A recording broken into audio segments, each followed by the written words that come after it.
There's 5 things that should never come out of the mouth of a leader when talking with an employee, a peer, or even their own leaders around conflict and bullying in the workplace. Hi there, my name is Tammy Dunnett and I am your leadership and communication skills coach. And I work with leaders from first-time leaders all the way up to executive leaders with the human side of leadership, the communication and the relational part of leading. Now I'm going to give you my top 5 things that you should never say as a leader, so get your pen and paper down, get your pen and paper ready, and if you find yourself saying these things, I'm going to give you an alternative solution in this video. Now stick around because number 5 is probably my number 1 pet peeve. Woo! And I'll tell you why that is when we get there. Let's begin. So these are in no particular order. Number 1. If someone is coming to you with an issue and they're struggling with another person, do not say this. You need to go back and talk to them. That's the problem they're trying to communicate with you, is that they're having a problem with somebody else and they don't know how to bridge the gap. What that communicates as a leader, when you say you need to go back to talk to them, it's like closing the door. I don't have time for you. This isn't important. This isn't of value for me. And it may also be communicating that you have no clue what to do yourself, and so it's easier to deflect it and put it back on them to go and have that conversation that they already don't know how to have. It's a missed opportunity for you to step into that coach role, that mentor role, and that leadership role. So what do you do instead? Begin with this. Tell me what you've tried. Find out what they've been confident and comfortable to do on their own so you can identify the gap and coach the gap. Now, once you've coached them through that gap, whether it's confidence, word choice, timing, courage, whatever that is, then at the end, ask them, what else do you need so that you can go and have this conversation? You're clearly identifying the expectations that this is a interpersonal problem, requires interpersonal solutions, and I'm here to support you and champion you, and I'm going to also up-level you while you go and try this hard conversation. Make sure they come back and follow up with you. Okay, so now that we got that one out of the way, let's look at number 2. I can't help you. Knock, knock, knock. Dear leader who I admire and trust so well in my most vulnerable position, I'm really struggling right now. Can you help me? I can't help you. I'm too busy. It's not important. You see how the same messages are coming through? Often this is either a time-based or a fear-based response. You yourself may feel so overwhelmed that this is just the last thing you can deal with today. Okay, fair enough, right? There are time pressures on our leaders as well. However, what can you say instead that would make you still the effective leader and the go-to person when they're struggling? I'm going to give you a hint. One of the things I ask my students or employees to always do is that when they have a problem, is I want them to come to me with a solution as well. I want to know that they've thought through the problem, they've considered some of the elements, and they've come up with something that they think is going to work. That will be our branching off point. The same is true for you as a leader. Don't let your employee or your peer, whoever it is that's just come to you, walk out of that room with nothing but another problem. You not being able to help them, taking time to hear them. Instead, be a resource. Link them to something that would support them in this moment if you don't have the time or if you don't have the interest. Although if it's your employee, you got to find the interest.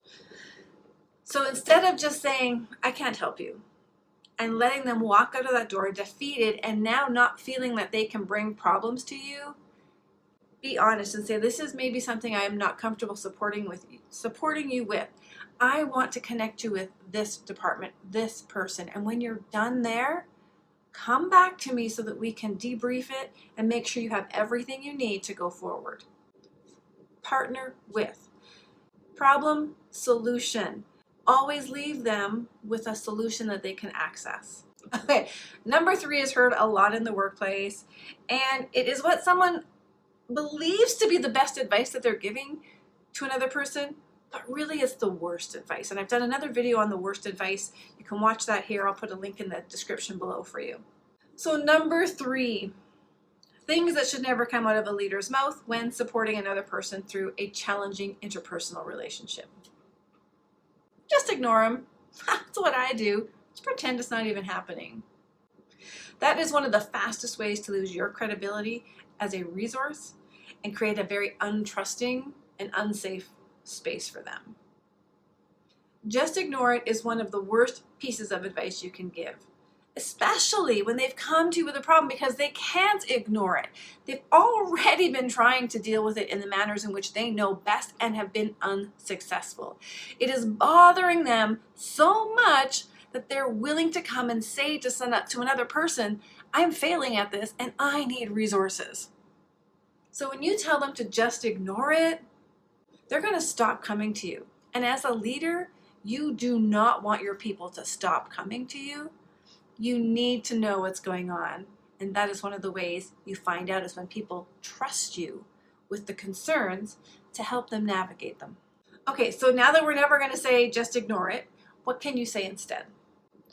One of the suggestions I will offer today is ask them, what's the ideal outcome for you? That will give you hints as to what they're looking for in terms of support. Someone might say, I just need them to stop. Leave me alone so I can do my work. Great, we can work along that to give you some resources to help you have that conversation. Another person might go, listen, I just need to be transferred. I have dealt with this for far too long. I'm losing sleep. I'm like on my last nerve. That's a red flag as a leader. If you have an employee telling you that, pay attention. They need more resources.